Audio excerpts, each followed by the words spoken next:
चलिए बताइए, रिंग का हम लोग डिस्कस कर रहे थे, तो रिंग का बताओ क्या हो जाएगा यहाँ पर। I is equal to G M X power, और पोटेंशियल क्या हो जाएगा, minus G M to power, ये हमेशा निगेटिव होगा इसलिए माइनस यहाँ रखेंगे। ठीक, इसके बाद इसमें कर्व हमने बनाया था, याद करिए। ई में सेंटर पे क्या हो जाएगा, ज़ीरो हो जाएगा। अब देखिए एक्स वैल्यू ज़ीरो रखोगे तो ई वैल्यू ज़ीरो आएगा, तो ये इस तरह से। ठीक, यही सेम कर्व यहाँ भी होता है।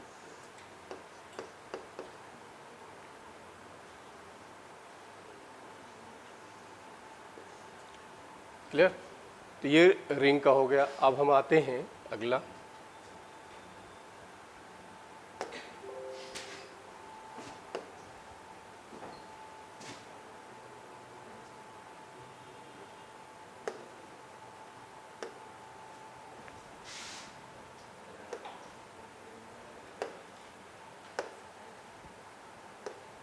ठीक, स्फीयर।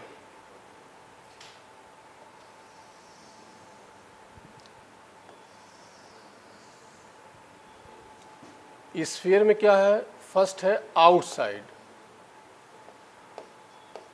आउटसाइड।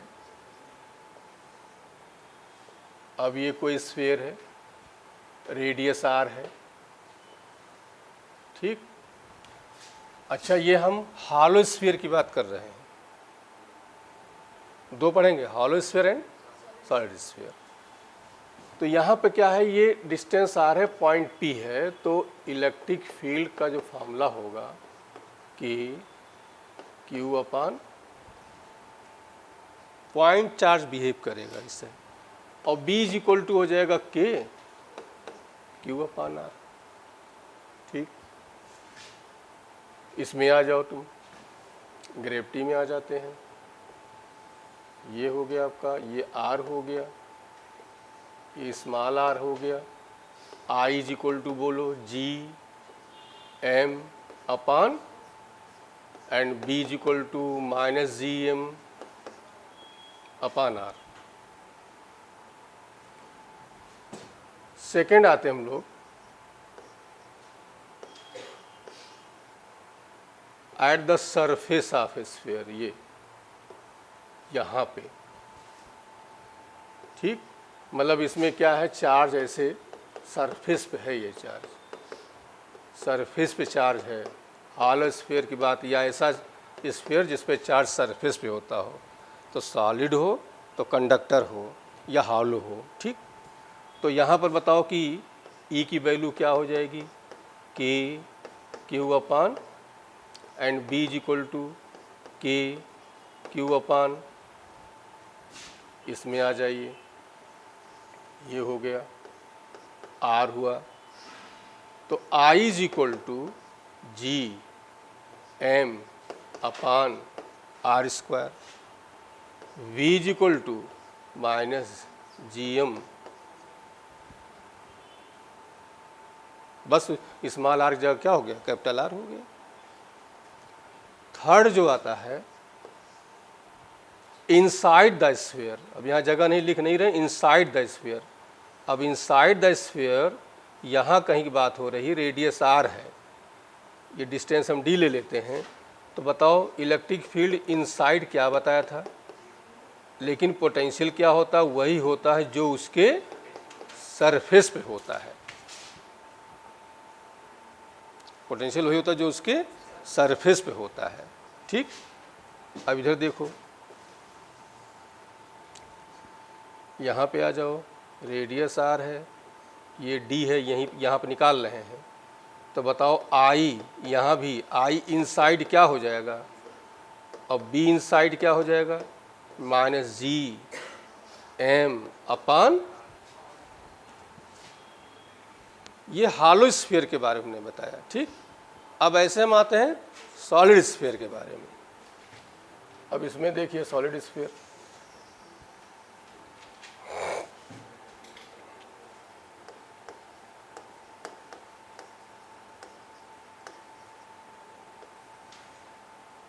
तो सॉलिड स्फीयर ये देखो आउटसाइड ये, ठीक, रेडियस आर, ये स्मॉल आर। तो बताओ ई आउटसाइड के क्यू अपान बी आउटसाइड के क्यू अपान, यहाँ आ जाओ, ये आर, ठीक। यहाँ क्या है ना, सॉलिड स्फीयर का मतलब चार्ज पूरा ये बिखरा हुआ है। तो सॉलिड है तो इंसुलेटर है, तो जहाँ चार्ज रख दो वहीं रहेगा, कंडक्टर होगा सरफेस पे आ जाएगा। अच्छा, इसमें तो कोई ऐसी प्रॉब्लम है नहीं, बस यहाँ 2 वर्ड यूज करेंगे, हॉलो एंड सॉलिड, क्योंकि मास से रिलेटेड, मास तो कहीं मूव करेगा नहीं, तो इसलिए यहाँ पर यही हम, ये तो यहाँ सॉलिड मतलब पूरा भरा हुआ समझ लो, इस तरह का है, ये सॉलिड है। अब बता दो आई आउटसाइड क्या हो जाएगा, जी एम अपान, और बी आउटसाइड बोल दो माइनस जी एम अपान, ये ए हो गया आउटसाइड का। अब बी आते हम लोग सरफेस पे, ये सरफेस है, यहीं पर ये यहाँ पर निकालना है, ये चार्ज पूरा, ये रेडियस हमने आर ले लिया। तो बताओ कि ई सरफेस के क्यू अपान बी सरफेस के क्यू अपान, यहाँ पे आ जाइए। अब यहाँ पे आओगे, ये हो गया सरफेस पूरा ये फुल, ये। तो बताओ आई सरफेस क्या हो जाएगा, G M upon V surface minus G M. अब देखो कंपेयर करो, कोई डिफरेंस नहीं है। तो चाहे सॉलिड हो चाहे हॉलो हो, सरफेस पे और आउटसाइड में कोई डिफरेंस, जो आता है इनसाइड में आता है बस। अब थर्ड आते हैं इनसाइड। अब इनसाइड देखिए, ये है रेडियस आर है, यहाँ पर डी पॉइंट, ये पॉइंट पी, यहाँ पर हम निकालना चाह रहे हैं।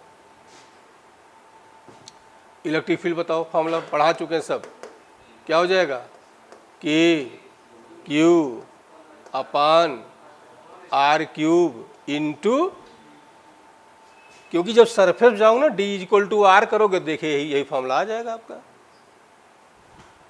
चलो पोटेंशियल बताओ, V is equal to K Q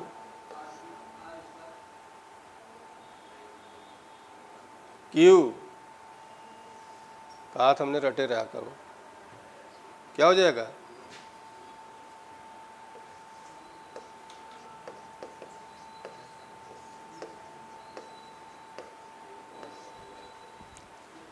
ठीक। इधर देखो सरफेस पे आओ, डी बराबर कर दो आर, जो डी इक्वल टू आर कर दोगे तो 2r स्क्वायर आएगा, और 2 से 2 कैंसिल हो जाएगा, r से r कैंसिल हो जाएगा, यही मिला आपको, ठीक। अब बताइए यहाँ पे आ जाओ, देखो इसमें न्यूमेरिकल कोई नहीं आता, बस ये कर्व आता है बस। ये आपका हो गया कैपिटल R, ये हो गया आपका D। तो बताओ I इनसाइड क्या हो जाएगा, फॉर्मूला बताओ इसका, G M upon R cube into, और V इनसाइड बोल दो, क्या हो जाएगा। अब यहीं Q हटा दो, बस ये G हो जाएगा, यहाँ M हो जाएगा 3r square D square upon 2r cube. हाँ, माइनस हमेशा, पोटेंशियल हमेशा माइनस। क्लियर हो गया। दूसरा चीज़ फिर हमने इसी में बताया था, सेंटर पर निकालना हो तो डी की वैल्यू 0 कर दो, सेंटर पर निकल आएगा, सरफेस पर निकल आएगा, ठीक। और कंपेयर हमने कराया था, कहाँ ज़्यादा होता है, सेंटर पर सबसे ज़्यादा होता है, उससे कम सरफेस पर सबसे कम आउटसाइड होता है, ठीक। ये केवल इनसाइड का फार्मूला आपका चेंज हुआ है, बाकी सरफेस का और आउटसाइड के फार्मूले में कोई चेंज नहीं है। इसके बाद इसमें एक कर्व आता है आपका,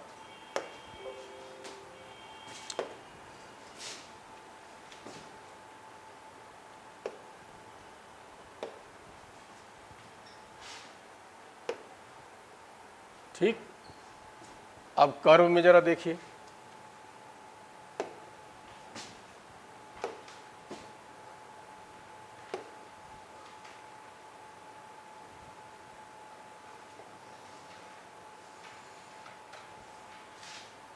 ये बहुत पूछा जाता है।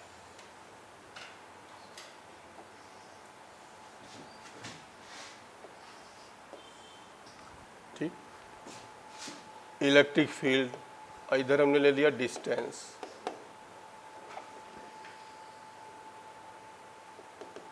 ये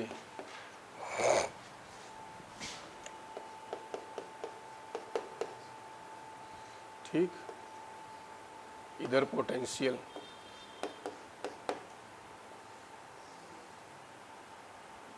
बी इनसाइड और बी आउटसाइड, इधर इलेक्ट्रिक फील्ड और इधर ले लिया, तो यहां जानते हो क्या, ये ई इनसाइड प्रोपोर्शनल टू, फार्मूला में देखो डी है, और ई आउटसाइड, और इधर ले लिया पोटेंशियल ए, और ये ऐसे हो जाता है, इधर डिस्टेंस, इसको हम B1/R कहते हैं। ये जो दोनों कर्व हैं ये किसके लिए हैं बताओ, हॉलो स्फीयर, और ये दोनों कर्व किसके लिए हैं, मतलब ये उसके लिए हैं जिस पर जहाँ चार्ज रख दो वहीं रुका रहे। सॉलिड हो तो कैसा हो, इंसुलेटर हो कि जहाँ रख दिया वहीं रुका रहेगा, वहाँ से मूव नहीं करेगा, उसके लिए है। और ये जो है चार्ज जैसे भी रखो लेकिन सरफेस पे आ जाए, उसके इनसाइड ना रहे, उनके लिए है ये। क्लियर हो गया। सॉलिड हो कंडक्टर हो तो नहीं रुकेगा ना, सरफेस पे आ जाएगा। सॉलिड हो और इंसुलेटर हो तब रुकेगा जहाँ, तो उसके लिए ये है आपका equal distribution of charge, equal volume distribution of charge कहा जाता है। लेकिन हम जब ग्रेविटी में आते हैं तो वहाँ दो वर्ड यूज करते हैं, हॉलो एंड सॉलिड, वहाँ चार्ज कोई मतलब है नहीं। तो अब यही चीज़ हम आते हैं ग्रेविटी में आते हैं, जरा देखिए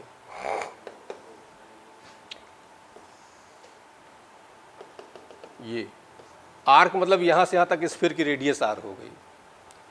आई इनसाइड क्या हो गया 0, और आई आउटसाइड हो जाएगा 1/r²।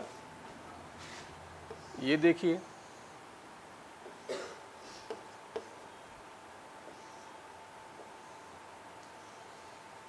ठीक, यहाँ बी इनसाइड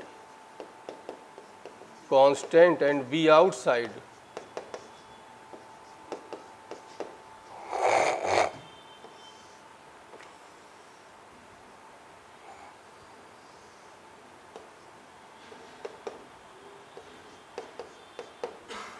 ये रेडियस है, ये भी रेडियस ये हो गया।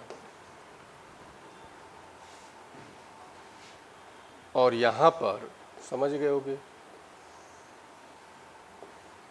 ये पोटेंशियल हो गया, इधर क्या हो गया, दोनों में क्या डिफरेंस लग रहा है, बस जो पोटेंशियल वाला है वो कर्व कहाँ आ गए हैं, नीचे आ गए हैं, क्योंकि पोटेंशियल क्या होता है, निगेटिव होता है, इसलिए ऐसा हो रहा है। बाकी लगभग सारे कर्व वैसे ही हैं। बोलो भाई, क्लियर हो गया। मोस्ट इम्पॉर्टेंट हैं, और यही कर्व जो है सेम कर्व बनते हैं सिलेंडर के लिए, hollow cylinder and solid cylinder के लिए बनते हैं कर्व, उनके लिए भी सब यही होते हैं। जैसे हॉलो सिलेंडर हो जाएगा तो ये दोनों कर्व हो गए इलेक्ट्रिक फील्ड के लिए, और ये दोनों हो जाएंगे सॉलिड सिलेंडर के लिए हो जाएंगे। ठीक, ऐसे इनके लिए हो जाएगा hollow cylinder and solid cylinder, उनके लिए भी सेम कर्व यही होता है। तो बहुत इंपॉर्टेंट कर्व है, रिपीट होता रहता है ये। ठीक, अब हम क्वेश्चंस पे आ गए। अच्छा, एक चीज़ अभी और रह गया, पहले रुक जाओ तब आते हैं।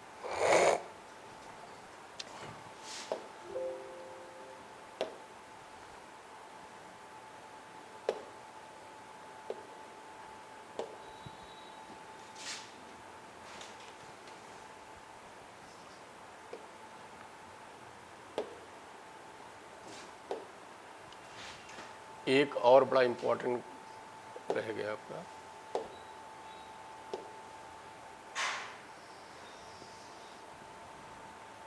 ठीक, वेरिएबल डाटा के लिए। अब वेरिएबल डाटा के लिए इलेक्ट्रोस्टैट में याद करिए E is equal to minus, बहुत क्वेश्चन आता है, और हमने इसके लिए क्या कहा था, ऐसे लिखा करो, vector E is equal to EXI EYJ and EZ के, ऐसे लिख लिया करो। और फिर इसके बाद EX की value minus DV by DX, EY minus DV upon DY, EZ minus DV upon DZ, ये डिफ्रेंशिएट करके यहाँ रख के मॉड निकाल लिया करो।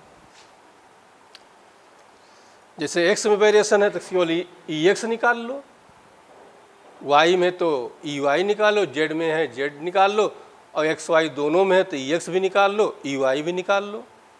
क्लियर हो गया हमारी बात। और XY Z तीनों में है तो आपको EX भी निकालना पड़ेगा, EY भी निकालना पड़ेगा, EZ भी उठा के यहाँ रख दो।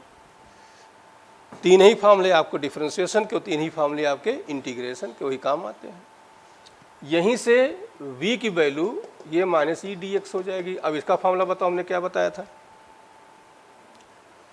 v इज इक्वल टू, भूल जाते हो बड़ी जल्दी, x1 टू x2 EX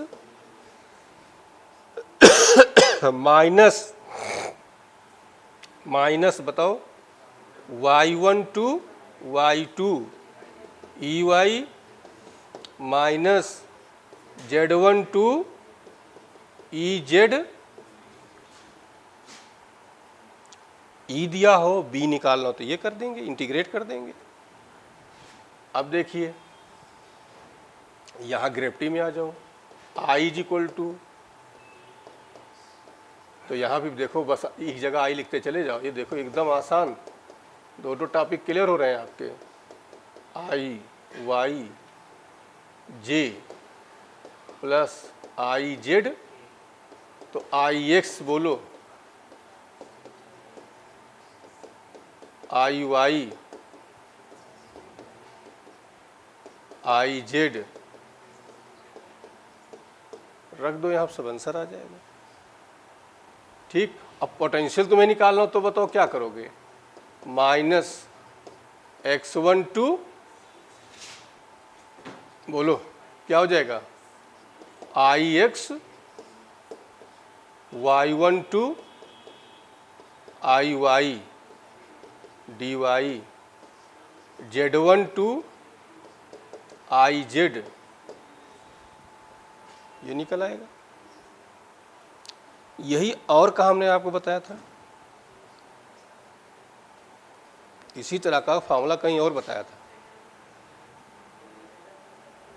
इतनी जल्दी भूलते हो भाई। अरे यार F is equal to minus DU by DX, याद आया। यहाँ पर F is equal to FXI FYJ and FZ। अब यहाँ पर जो FX की वैल्यू हो जाएगी minus DU by DX, FY हो जाएगा माइनस DU अपान DY, FZ हो जाएगा DU बाई DZ। डिफ्रेंशिएट करो, यहाँ रख दो, आंसर आ गया।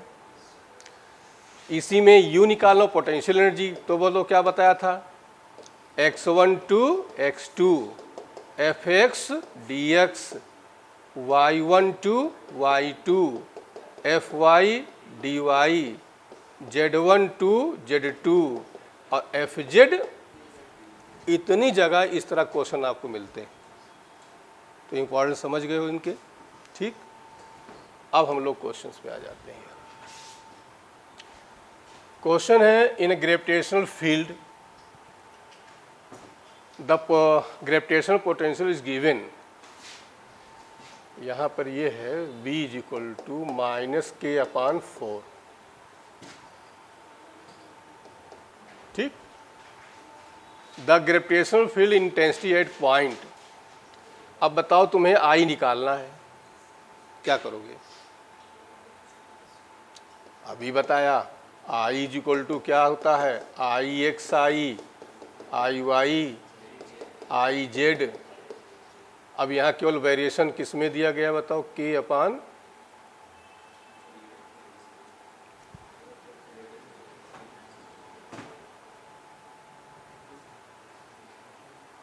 गलत टाइप, ये हमें लग रहा है यहाँ एक्स होगा यार।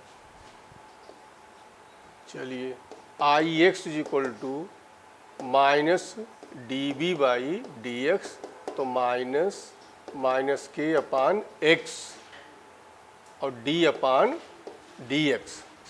ठीक, माइनस माइनस से प्लस हो जाएगा, तो के और ये आ जाएगा, इसको डिफ्रेंशिएट करो एक्स को, एक्स ऊपर ले जाओ तो -1 हुआ, तो -1 बाहर आ जाएगा, एक्स पावर -1 क्या लगाया, देखो ये हुआ एक्स पावर -1 हुआ, इसको डी बाई डी एक्स करोगे तो -1 x power -1 n x power n-1, बोलो n एक्स पावर n-1, तो n-1 तो -2 हुआ ये, तो ये आ जाएगा -k/x।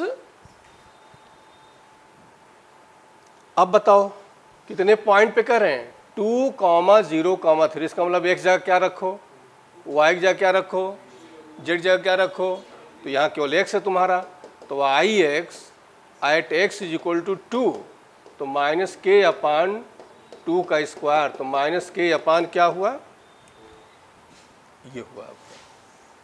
तो यहाँ पर करेक्ट कर लेना, ये 4 की जगह क्या होगा, x होगा, हो जाएगा ना, मतलब हम यहाँ लिख दे रहे हैं ये v is equal to -k/x। बोलो ही, 2 astronauts are floating in a gravitational free space after having lost contact with their spaceship. They too will keep floating at the same distance between them, move towards each other। Space में हैं, ऐसे तैर रहे हैं, तो वहाँ केवल एक ही फोर्स काम करेगा, ग्रेप यही F बराबर G m1 m2 तो एक दूसरे क्या करेंगे, अट्रैक्ट करेंगे, और कोई फोर्स वहाँ काम करेगा नहीं। तो कौन सा करेक्ट है आपका, at what height from the surface of the earth, ये अर्थ हो गया। ठीक, कह रहे हैं कि इसकी हाइट h, यहाँ से कहीं कह रहे हैं gravitational potential B is equal to दिया है माइनस एंड G की वैल्यू दी गई है 6, इस हाइट की बात कर रहे हैं। तो बताओ पोटेंशियल का फॉर्मूला क्या पढ़े हो, -Gm/r प्लस और G is equal to Gm/ फिर r प्लस h कर दो का होल, दोनों डिवाइड कर दो, तो यह बचेगा आपका V/G। ये ऊपर Gm कैंसिल हो जाएगा, माइनस रहेगा, r प्लस h ऊपर चला गया, एक r प्लस h से कैंसिल हो जाएगा, बोल दो, और V/G इसकी वैल्यू रख दो 5.4 माइनस माइनस कैंसिल हो गया, तो बताओ h की वैल्यू यहाँ से क्या आ जाएगा,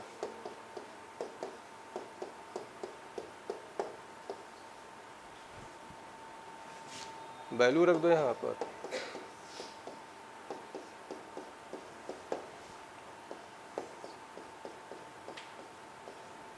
सॉल्व कर लो, आंसर आ जाएगा।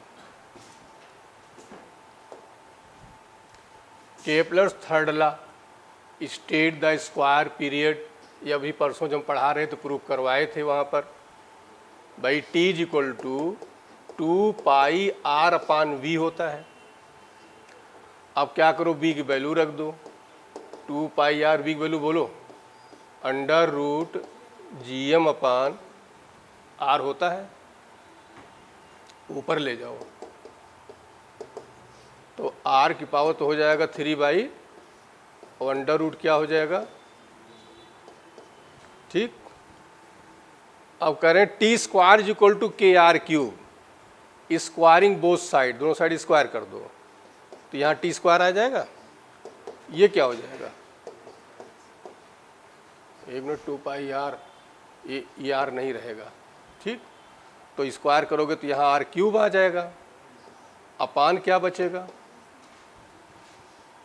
अब कंपेयर करो टी स्क्वायर जो है वो किसके, के, तो के की वैल्यू क्या आ गई,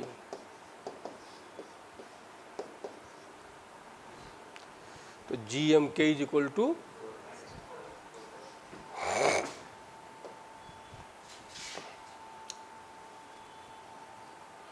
इसमें देखिए ये क्वेश्चन आपके इलेक्ट्रोस्टैट में भी आता है, यहाँ भी आता है। तो क्या है कि ये क्वेश्चन है, infinite number of masses is 2 kg are placed at distance x is equal to, मतलब प्लस माइनस इधर इधर, तो कोई एक हम ले लेते हैं, चलो ये 1 हुआ, ये 2 हुआ और ये 4 हुआ। हर जगह क्या लिखे हैं, 2 kg के मास रखे हैं, ठीक। तो कह रहे हैं the magnitude of the resultant gravitational potential, यहाँ फाइंड करना है। 4 चीज़ें आपसे पूछी जाती हैं, फोर्स पूछ सकते हैं, पोटेंशियल एनर्जी पूछ सकते हैं, फील्ड पूछ सकते हैं और पोटेंशियल पूछ सकते हैं, ठीक। 2 में 1/r² होता है और 2 में होता है 1/r। 2 वेक्टर क्वांटिटी हैं और 2 स्केलर क्वांटिटी हैं। वेक्टर है, डायरेक्शन निकालो, सबका एक ही डायरेक्शन में आएगा, बोलो तो क्या हो जाएगा, हम बी निकाल दे रहे हैं, BA2 minus B1 minus B2, तो minus G M upon minus G M upon minus G M upon. अब यही मान लो फील्ड निकालने को होता तो यहाँ स्क्वायर यहाँ स्क्वायर यहाँ स्क्वायर हो जाता। यही आपको फोर्स निकालना होता तो यहाँ पर एक मास और दे देते, m1 इंटू m2 हो जाता, m1 m2 m1 m2 m1 m2 हो जाता। तो 4 क्वेश्चन आपसे पूछे, लेकिन ज़्यादातर 2 पूछे जाते हैं, पोटेंशियल या पोटेंशियल एनर्जी, ठीक, क्योंकि उस पर स्क्वायर नहीं, तो स्क्वायर करोगे फिर वही जीपी ही बनती है चारों केसेस में। तो यहाँ से क्या करो, -2g तो बाहर निकाल लो, क्या बचेगा, यहाँ क्या बचेगा, यहाँ क्या बचेगा। और समझ गए होगे, पढ़ा चुके हैं, जहाँ सीक्वेंस आती है, सीरीज आती है, तो हमारे पास 2 रास्ते होते हैं, या तो एपी या तो जीपी। और इनफाइनाइट टर्म दिया जाए तो समझ लो जीपी। और जीपी का फॉर्मूला हमने क्या बताया था, एस इन इन्फिनिटी, बताओ, a/1 minus a first term r common ratio होता है, तो -2g 1/1 माइनस आर निकालना हो तो सेकेंड टर्म अपान फर्स्ट टर्म, तो 1/2। ये सब पढ़ा चुके हैं कई बार, तो ये आ गया 1/2 आ गया। तो समझ गए होगे, माइनस में ये 2 ऊपर चला जाएगा, तो -4g, चूँकि माइनस कहीं नहीं दिया है, सब प्लस दिया, तो ये करेक्ट हो गया आपका। प्लस माइनस दोनों दिया होता तो माइनस लगा लेते हम, बताने लायक नहीं है, बोल दो किसके बीच कह रहे हैं, बताओ, आई और, पहले यहाँ देख लो, which one of the following plot represent the variation of gravitational field of a particle with distance R due to thin spherical shell. तो स्फेरिकल सेल है, तो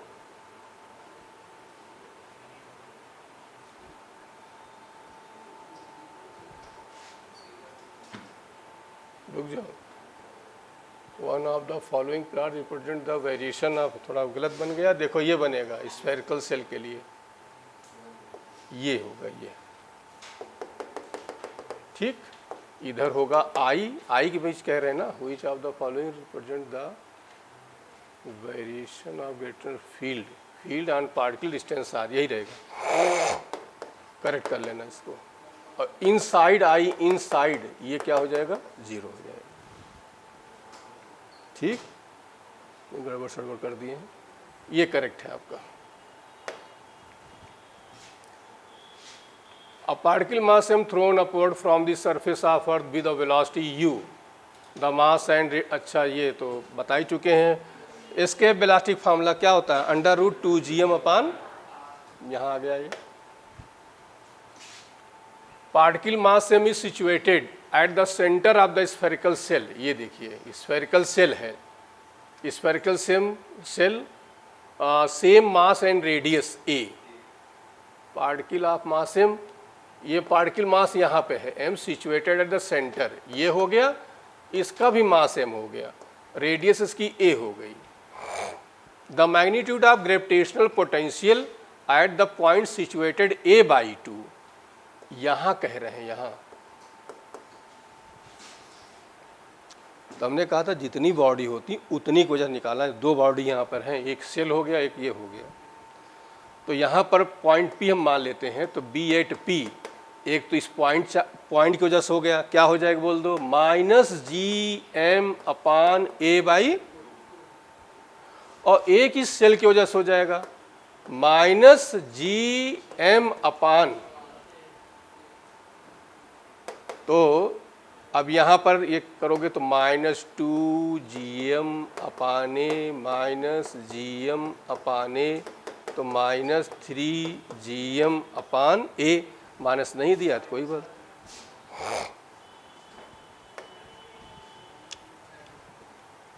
every planet revolve around the sun in a elliptical orbit, ठीक है। The force acting on the planet is inversely proportional to square of distance from the sun. Force acting on the planet inversely proportional to the product of the masses of the planet and the sun. The centripetal force acting on the planet directly away from the, सही गलत,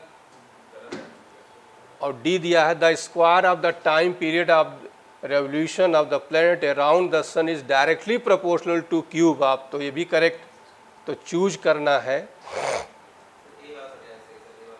क्या choose करना है पहले, choose the correct answer from the options given below. चलो first देखो, force acting on the planet is inversely proportional to square of distance from the, ठीक। B करें force acting on planet inversely proportional to product of the masses, ये गलत हो गया ना,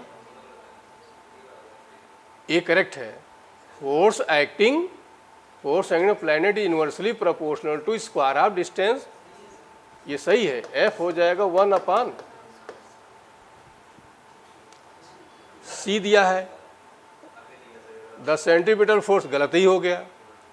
D दिया है the square of the time, ये भी करेक्ट हुआ भाई, डी जो हो गया टी स्क्वायर प्रोपोर्शनल टू, बोलो, तो दो करेक्ट हो गए। Two particle equal masses m move a circle, ये रेडियस आर, ये रेडियस आर, क्वेश्चन रिपीट हुआ है, पहले आया करता था। Under the action of their mutual gravitational attraction the speed of each particle, तो होगा क्या, इनके बीच फोर्स निकाल लो और F1 इज इक्वल टू क्या कर दिया करो, तो G M और पूरी डिस्टेंस यहाँ क्या हो जाएगी 2R is equal to MB square upon, यहाँ केवल R लेंगे, सेंटीपिटल फोर्स, एक M से एक M क्या हुआ, तो B is equal to under root G M upon 4 और एक R और, ठीक। अब देखिए क्वेश्चन वही रिपीट हुआ है, यहाँ पर आपको कह रहे हैं कि taking the reference point B r is equal to 2 centimetre with gravitational B is equal to 10 joule, find the r is equal to 3 centimetre, और के की वैल्यू आपको गिवन है। तो gravitational field in the space आई दिया तुम्हें minus K upon are square, तो minus K एक वैल्यू रख लो, और बी निकालना है, तो बी इज इक्वल टू याद करो क्या बताया था, आई एक्स x1 2, अब केवल आर ही है तो आर लिख लेंगे यहाँ पर। तो बताओ x1 की वैल्यू हमारी कितनी दी गई है 2, x2 क्या है 3, और आई एक्स जगह -6 अपान आर स्क्वायर, तो यहाँ डी आर लिखेंगे, आर है तो क्या कर दो, तो -6 r to power minus two, तो हो जाएगा r power minus two plus one minus two plus, और लिमिट हो गई 2 टू, तो -6, ये माइनस इसको प्लस कर देगा, बोलो, और ये आ जाएगा अब अपर लिमिट -6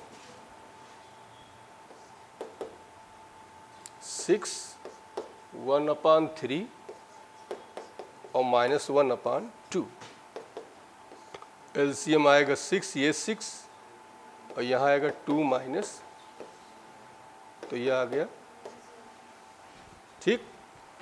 अब बीम निकल आया, और देखो यहाँ कह रहे हैं 10 दिया गया है, और डेल्टा बी जब निकालोगे तो बी फाइनल और माइनस बी, तो 10 ये हो गया और एक ये मिलके 10 और एक क्या हो जाएगा, 11 हो जाएगा।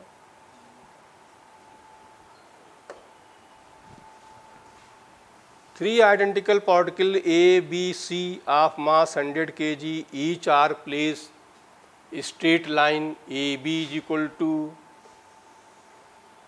A, B और C। ये 13 है और ये 13 है, ठीक है।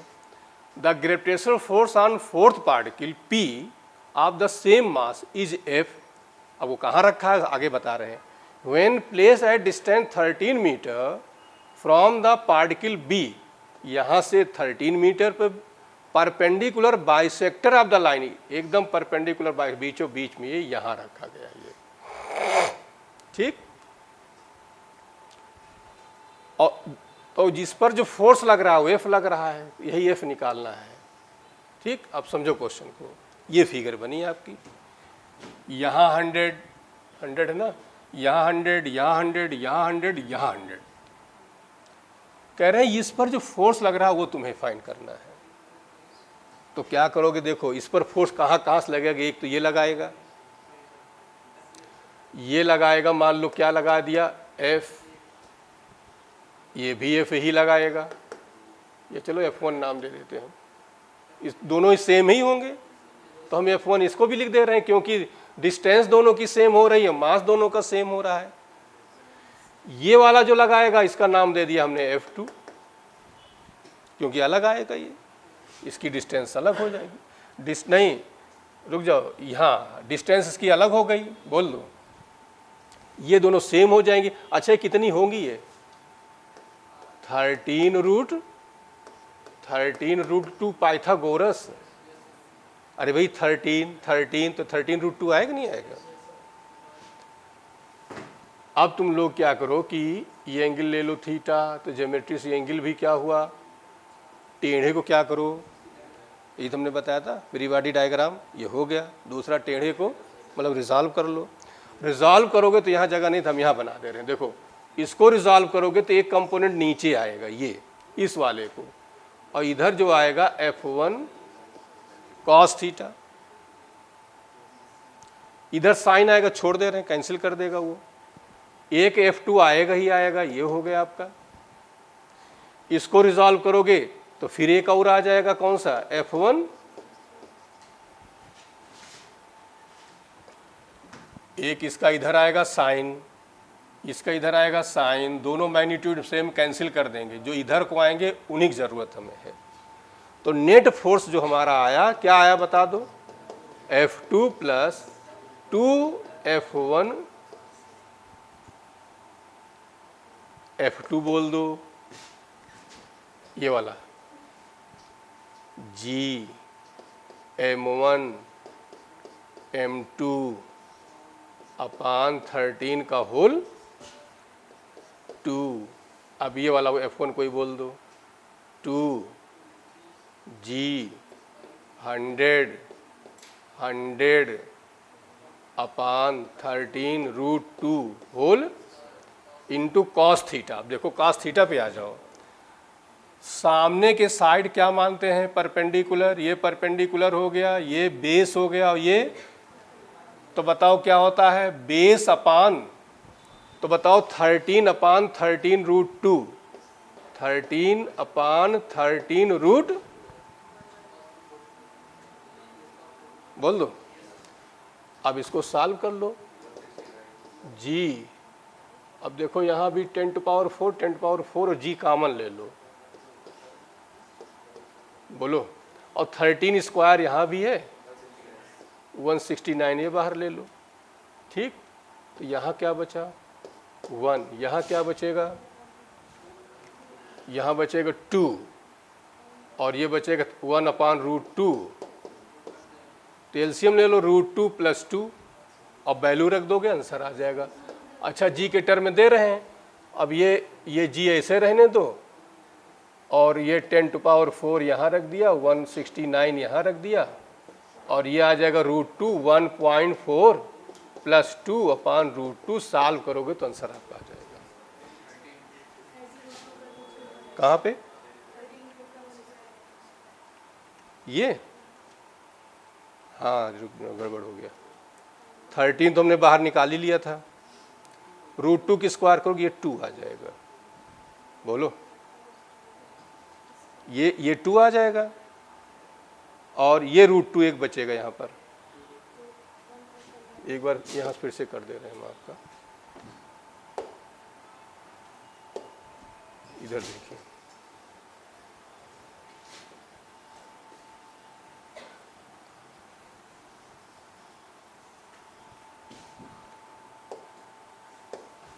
इधर देखिए, देखिए ये 100 ये 100 ये 100 सब बाहर, जी बाहर जी बाहर। ठीक, तो जी बाहर हो गया, इसको हम 10 टू पावर 4 कर ले रहे हैं, 169 कर ले रहे हैं, ये बाहर हो गया, यहाँ बचेगा 1। अब यहाँ पे आ जाओ, ये तो बाहर हो ही चुका है, ये 2 आ जाएगा, ये 2 और ये 2 कैंसिल हो जाएगा, तो कुल मिला के यहाँ 1 बचा। अच्छा, अब ये 13 कैंसिल 1/√2 बचा, तो ये जो है 1/√2 ये आ जाएगा। अब वैल्यू रख के यहाँ सॉल्व करोगे तो आंसर आपका आ जाएगा, √2 की वैल्यू 1.41 रख देना। ठीक,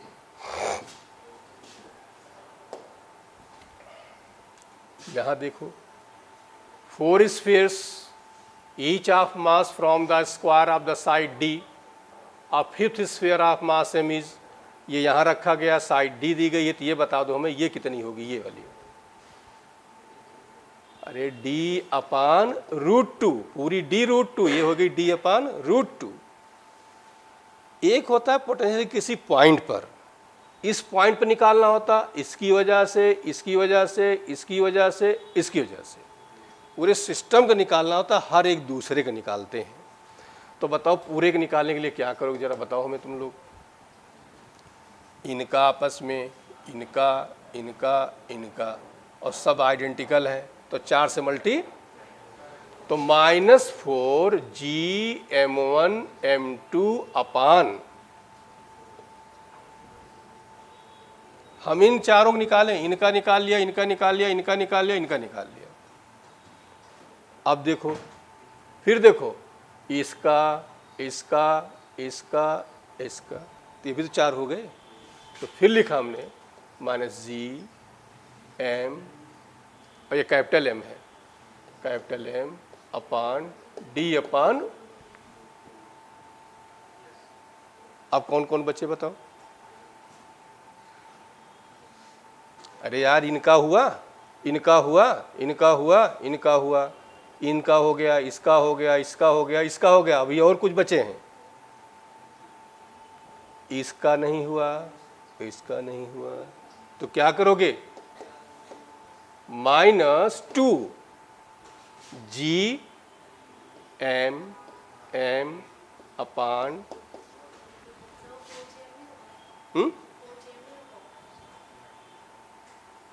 किसमें, हाँ 4 छूट गया, बिल्कुल सही कहा तुमने।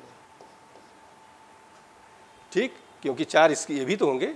फिर से देख लो, एक ये इनका हुआ, 1 2 हो गया, 3 हो गया, 4 हो गया, तो हमने 4 से मल्टीप्लाई कर दिया, एक निकाल के बोल दो। फिर इसके बाद देखो 1 2 3 4, ये निकाल लिया। फिर इसके बाद इसका, और यह 2 ही हैं, तो हमने 2 से मल्टीप्लाई कर दिया। अब सॉल्व करने की उम्मीद कर रहे हैं, कर लोगे, बस कॉमन लेना, कुछ करना नहीं इसमें, उसी फॉर्म में आंसर है। 2 satellites A and B having masses ratio 4:3, चलो, are revolving circular orbit 3r and 4r around the earth. The ratio of total mechanical energy of A to B. अभी टोटल मैकेनिकल एनर्जी फॉर्मूला क्या बताया बोलो? -12 G m/m। ये तो समझ लो reference body हो गई, ये रिवॉल्विंग बॉडी का हुआ। तो बोल दो क्या करोगे? E1/E2 m1/m2 and m1/m2 R2, तो कितना आ जाएगा? 16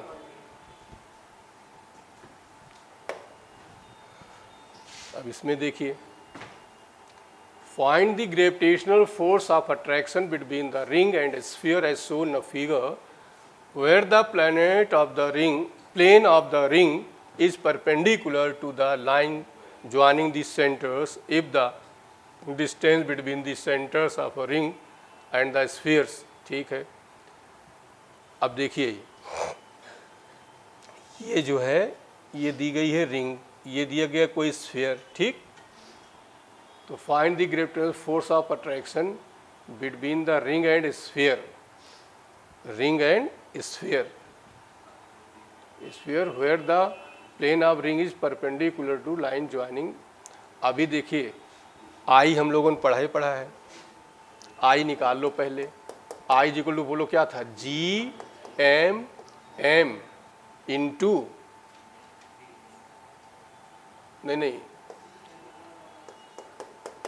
ये रिंग की वजह से बताओ, G मास m, तो मास हमने सब स्मॉल m, इसकी वजह से रिंग की वजह से निकाल रहे हैं, स्मॉल m इंटू x अपान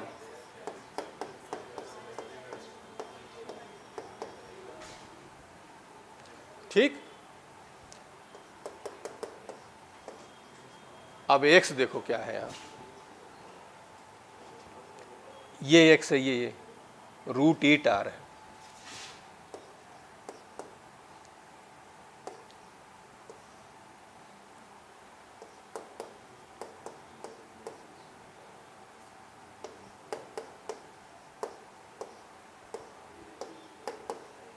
ठीक, कितना आ जाएगा? ये 8r 9r स्क्वायर, तो 9, और जो फोर्स होता है m से मल्टीप्लाई m इंटू आई, और m इसका कितना है? बस यहाँ रख दो, आंसर आ जाएगा force.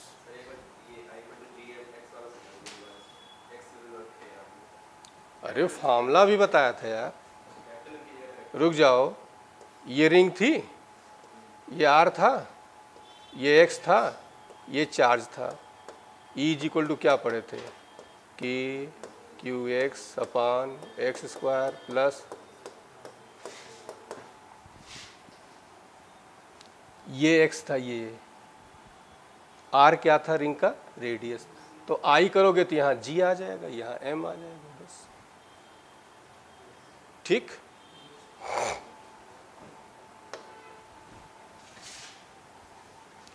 Mass of 50 kg place at the centre of uniform spherical shell. चलो यहाँ पर 50 kg, of radius 50 metre. If the gravitational potential at point 25 metre, यहाँ पर कहीं,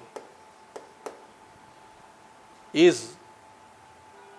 V kg the value of V। तो कुल मिला के अभी जो क्वेश्चन किया वही समझो रिपीट हुआ है।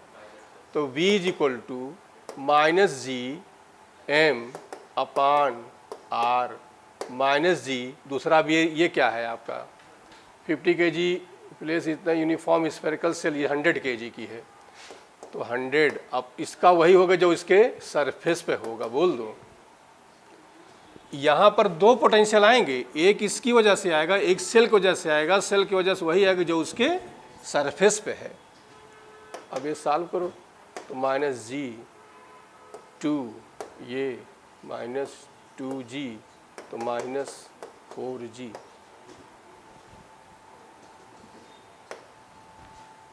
Inside the uniform spherical cell the gravitational field is zero. अब इसमें तुम्हें चूज करना है, बिल्कुल सही है। The gravitational potential is zero, सही गलत? गलत है।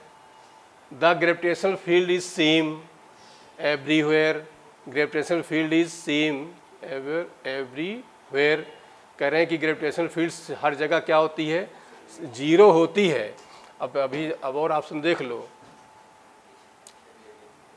फर्स्ट दिया है the gravitational field is zero, तो करेक्ट हो गया ना। अब आ जाओ बी पर, ग्रेविटेशनल पोटेंशियल जीरो, गलत हो गया।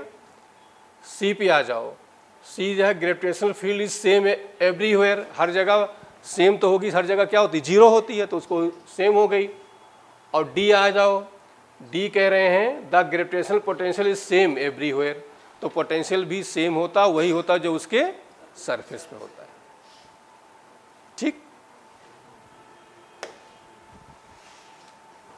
Consider two solids sphere of R1 and R2। चलो ठीक है, R1 आपको दिया है 1, R2 दिया है आपको 2।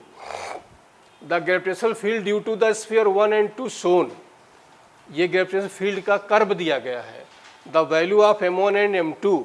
अब ये बताओ कि ग्रेविटेशनल I का फॉर्मूला होता क्या है? Gm अपान, और हमें मास निकालना, हमें ये R दिया गया है, हमें मिल जाए क्या? I मिल जाए। अब I जरा देखो, यहाँ दी गई है, इसके सामने जाओ, ये क्या है? 2, इसके सामने जाओ, ये क्या है? 3। बोलो, I1 की वैल्यू दी गई है 2 और I2 की वैल्यू दी गई है 3। अब फॉर्मूले को जनरलाइज कर दो, मास फाइंड करना है ना, तो M1 अपान M2, I1 अपान I2, R2 अपान R1 का होल 2/3, R2 2 अपान तो 1/6। फिर से चेक करो, 2 का होल स्क्वायर हो जाएगा तो 4 हो जाएगा। रुकिए, R1 R2 दिया गया है आपका 1 2, R1 1 2, तो I1 हमारा 2 हो गया, I2 हमारा 3, ये भी सही है। तो I1 अपान I2 गलत कर दिया यहाँ, ये R1 अपान, ठीक, तो ये हो जाएगा R1 की वैल्यू 1 और R2 की वैल्यू 2 का होल, तो ये आ जाएगा 2 से कैंसिल, 1 बाई कितना आएगा? ठीक।